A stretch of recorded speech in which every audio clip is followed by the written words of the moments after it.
নমস্কার, আমি শুভাশিস। আমাদের একটা গল্প হোক ইউটিউব চ্যানেলের গল্প আপনাদের কেমন লাগছে? ভালো লাগলে অবশ্যই লাইক, কমেন্ট, সাবস্ক্রাইব ও শেয়ার করে পাশে থাকবেন।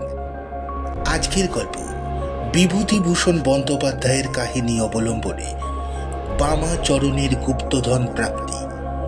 গল্প পাঠে এবং সমগ্র পরিচালনায় আমি শুভাশিস। বিশেষ সহায়তায় দেবযানী, পোস্টার এবং সাউন্ড এফেক্ট শুভ।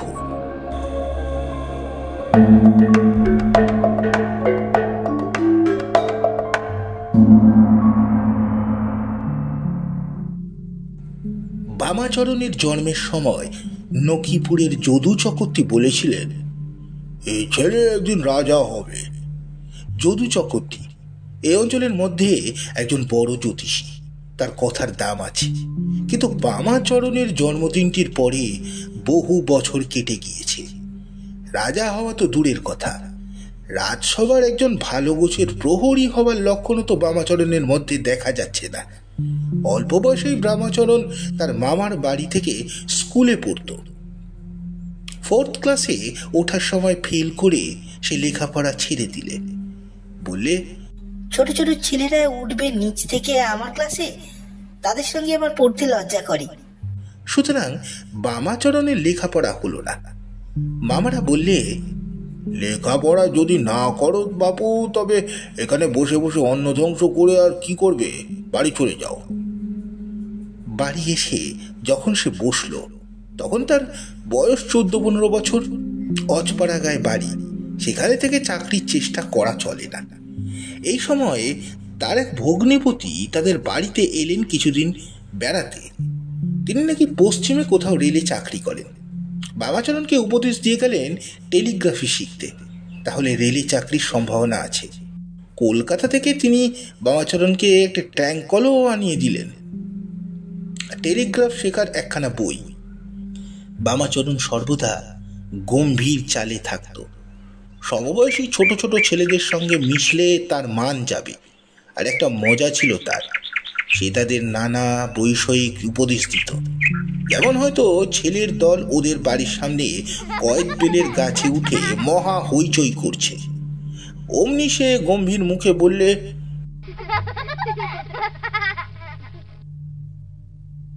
এই সব নাম, গাছ থেকে নাম। বামাচরণ বললে, কয়েক বেল তো খাচ্ছি, সেদিকে ঘরে যে অনেকের চাল নেই, খোঁজ রাখিস। শুধু কয়েক বেল কি পেট ভরবে? যা, যাতে 2 পয়সা রোজগার হয় তার চেষ্টা করবে, যা যা। বামাচরণের বিজ্ঞ ধরনের কথাবার্তায় বেশ কাজ হলো। পাড়াগা জায়গা সকলেরই অবস্থা অল্প বিস্তর খারাপ। প্রত্যেক ছেলেই জানে যে তার বাপ মার অবস্থা ভালো নয়।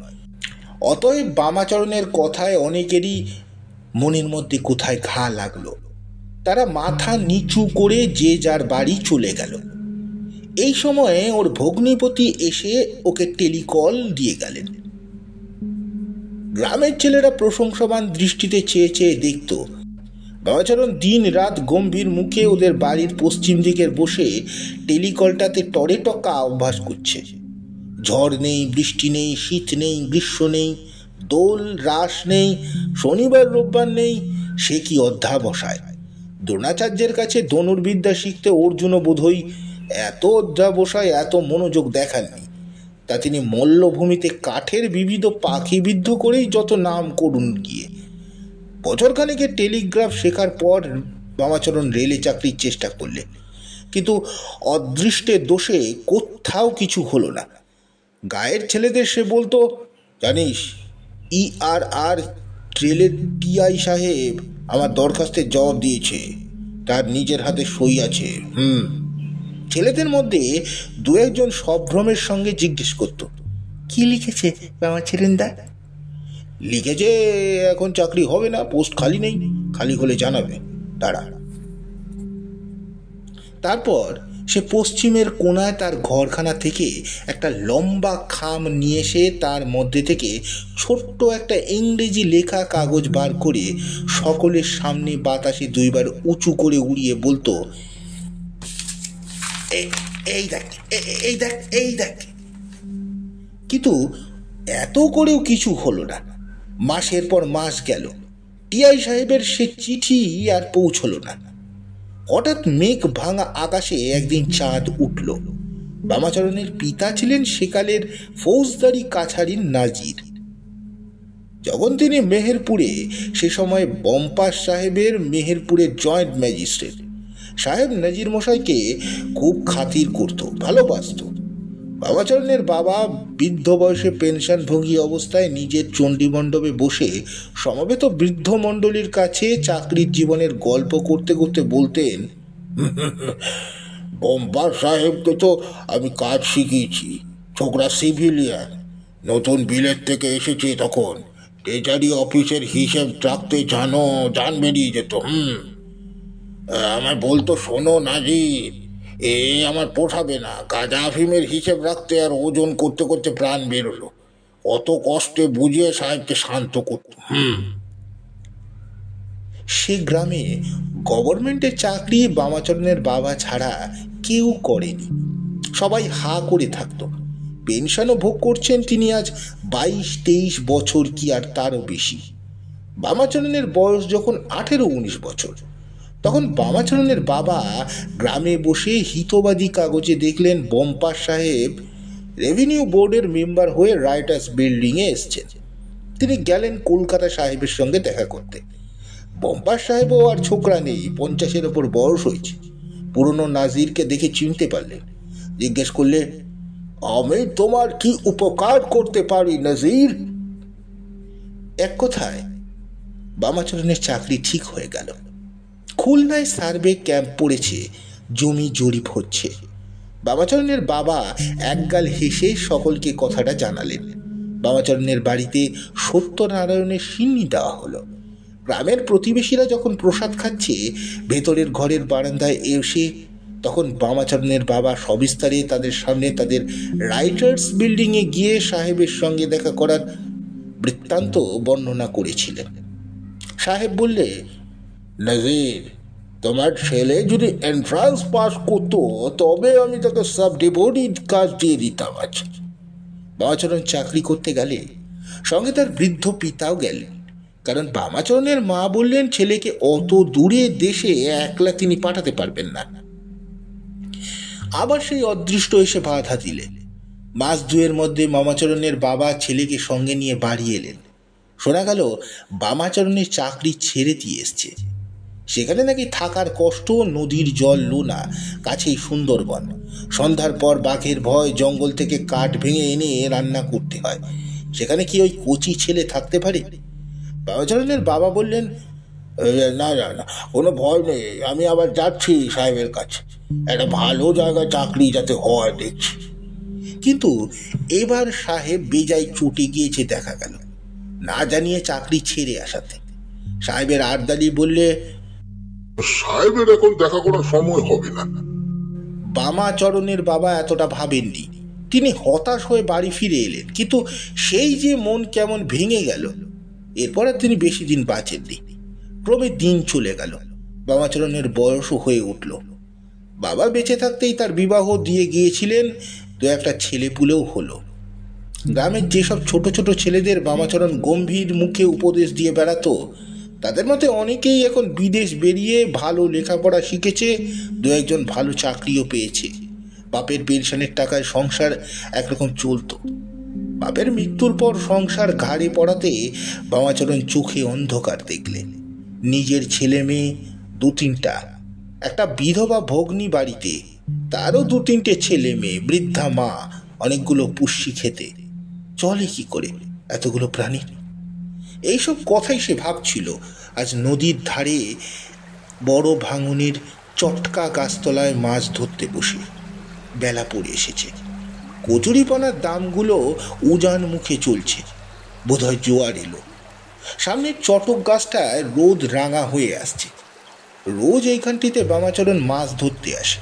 তাদের গ্রাম থেকে প্রায় 1.5 মাইল দূরে নদীর বাঁকের মুখে এই জায়গাটা, চারিদিকে নির্জন। এখন মনে হলো খুলনা চাকরিটা ছেড়ে এসেছে আর 14-15 বছর হবে। হঠাৎ নদীর উঁচু পাড়ের দিকে নজর পড়ল। আরে ওটা কি? পাড়টা সেখানে খুব উঁচু ও খাড়া, হাত 30 উঁচু, সেখানে বসে আছে। সেখান থেকে পাড়ের খানিকটা ভেঙে পড়েছে, বোধ হয় 2-1 দিন হলো। সেই পাড়ের গায়ে একটা বড় কলসি পাড় ভাঙার দরুন বেরিয়ে পড়েছে। অর্ধেকটা দেখা যাচ্ছে, বাকি অর্ধেকটা মাটির মধ্যে পোতা। রামাচরণ চট করে মনে পড়ে গেল যে গ্রামের বুড়াদের মুখে শুনেছে বাকের মুখে আছে বহুকাল আগে এক গোয়ালাদের গ্রাম ছিল, অনেক লোকের বাস ছিল। কলসিটা জমির ওপর থেকে 3-4 হাত নিচে পোতা অবস্থায় রয়েছে। সেখানে লোকে কলসি করে টাকা পুঁতে রেখে দিত।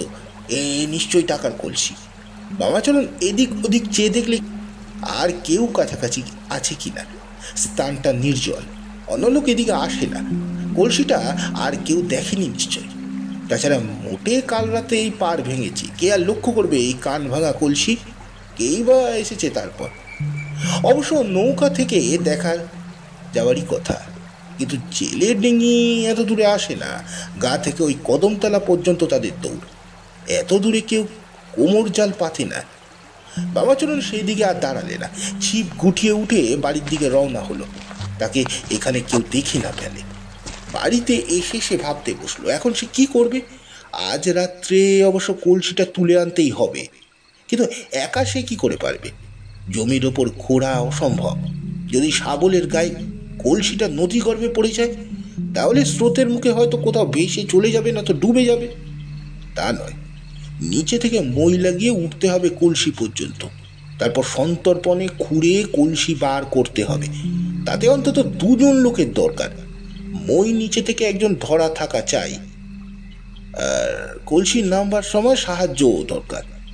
অনেক ভাবনা চিন্তার পরে বামাচরণ বড় ছেলে নিতাইকে সঙ্গে নেওয়া ঠিক করলেন। নিতাই এই 12 বছরে পড়েছে, গ্রাম্য স্কুলে পড়ে, খেলাধুলায় খুব পটু আর সাহসীও বটে। বামাচরণ ছেলেকে বললে, এই তোর মাকে বলিস নে রাত্রিরে যাবি আমার সঙ্গে এক জায়গায়। পিতা পুত্র মই, শাবল, এক গাছা শক্ত দড়ি নিয়ে রাত দুপুরে নদীর ধারে চটকা গাছের তলায় এসে দাঁড়ালো। বুকের মধ্যে ঢিপ ঢিপ করছে বামাচরণের। কি জানি কি হয়। বামাচরণের ছেলে কিছুই জানে না কি ব্যাপার।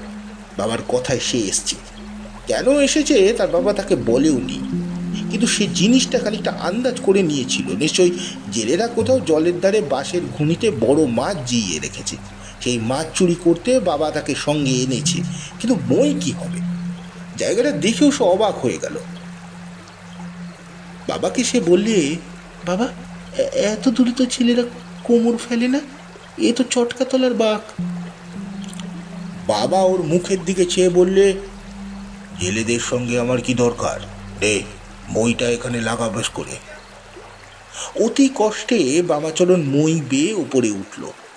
নিতাই খুব অবাক হয়ে গিয়েছে, পাড়ের ওপরে মই দিয়ে কি হবে, কি আছে ওখানে। সে একটু হতাশও যে না হয়েছে এমন নয়, বড় মাছ নয়। তাহলে হয়তো বাবা কোনো ওষুধের শিকড় বা মুথো ঘাসের শিকড় তুলতে এসছে। অনেক সময় রাত্রেই ওষুধের গাছ তুলতে হয়, সে জানি। তার ভয়ও হচ্ছিল। চারিদিকে অন্ধকার, নদীর জলে ছলাৎ ছলাৎ শব্দ হচ্ছে, ডাঙায় ছোট ছোট ঢেউ লেগে। এখানে ভূতের উপদ্রব অনেকে বলে। শ্মশানে এখান থেকে খুব বেশি দূরে নয়। নিতাইয়ের গাটা ছমছম করে উঠল। তার বাবা ওপরে গিয়ে পাড়ের গা খুঁড়তে লাগলো। সে নিচে থেকে অন্ধকারে তেমন কিছু দেখতে পাচ্ছে না বাবা কি খুঁজছে। তারপর সে শুধলো। তারপর সে বললে, কি বাবা, মুথোর শিকড়? বাবা চাপা গলায় বললে, চুপ কর না, মই ধরে থাক, সে কথায় তোর দরকার কি? নিতাই চুপ করে রইল। কিন্তু ওষুধ খুঁড়তেও কি এত সময় লাগে? সে অন্ধকারের মধ্যে মইয়ের নিচে একা দাঁড়িয়ে অত্যন্ত অশান্তি বোধ করছিল। বাবার ভয়ে কিছু বলতে পারছে না। অবশেষে অতি কষ্টে ভারী ও কালো একটা কলসি নিয়ে বামাচরণ মই থেকে নামলো। অবাক হয়ে নিতাই বলল, কি বাবা, এতে কি বাবা? চুপ কর না, কি বল চেঁচামেচি, তোর সব কথা কি দরকার? শাবলের মইটা নিতে পারবি একলা? কেউ না দেখে এই জন্য বামাচরণ বাঁশ বনের পথ দিয়ে চলল। বেশি রাত্রে গ্রামে চৌকিদার পাহারা দিতে বার হয়। কি জানি যদি সেই অবস্থায় হঠাৎ চৌকিদারের সামনে পড়ে যায়। বামাচরণের বুকের ভিতরটা ঢিপ ঢিপ করছে। কলসিটা বেজায় ভারী, নিশ্চয়ই কোনো জিনিসে ভর্তি।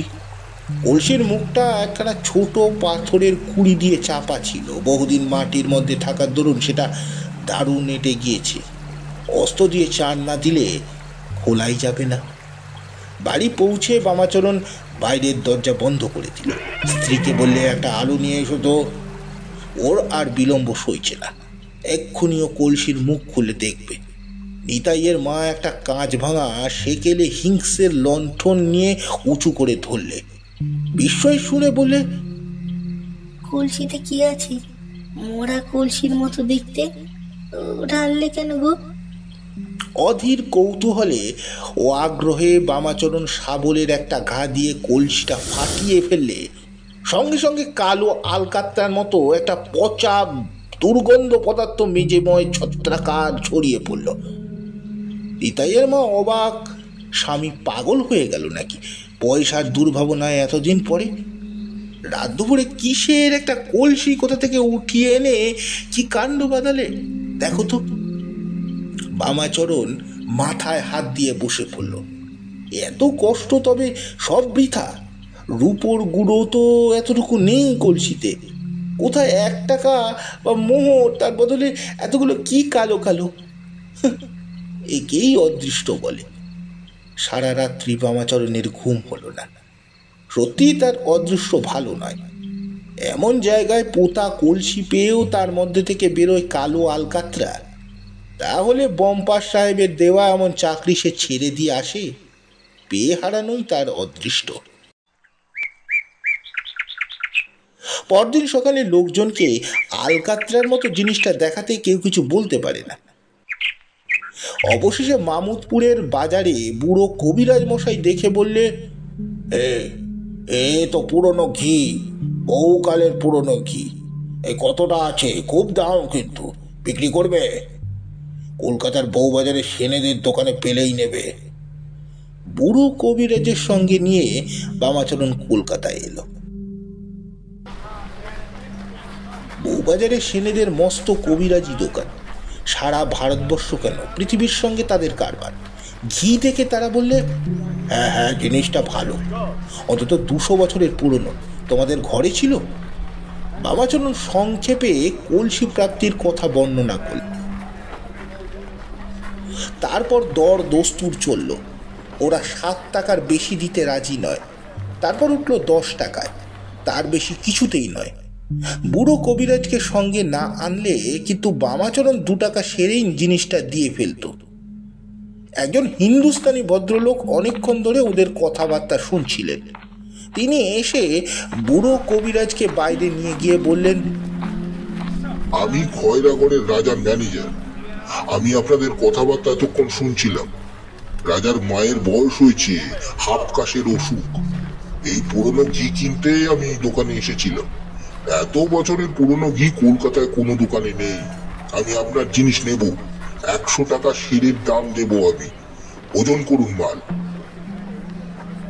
এই কলসিতে মোট 12 ঘি ছিল, কিন্তু আদত কলসিতে বোধহয় আরো বেশি ছিল।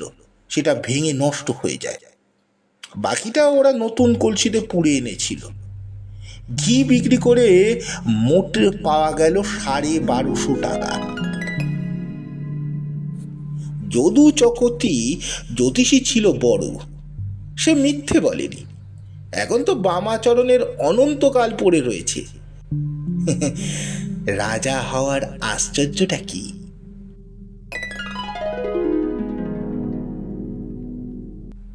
সমাপ্ত।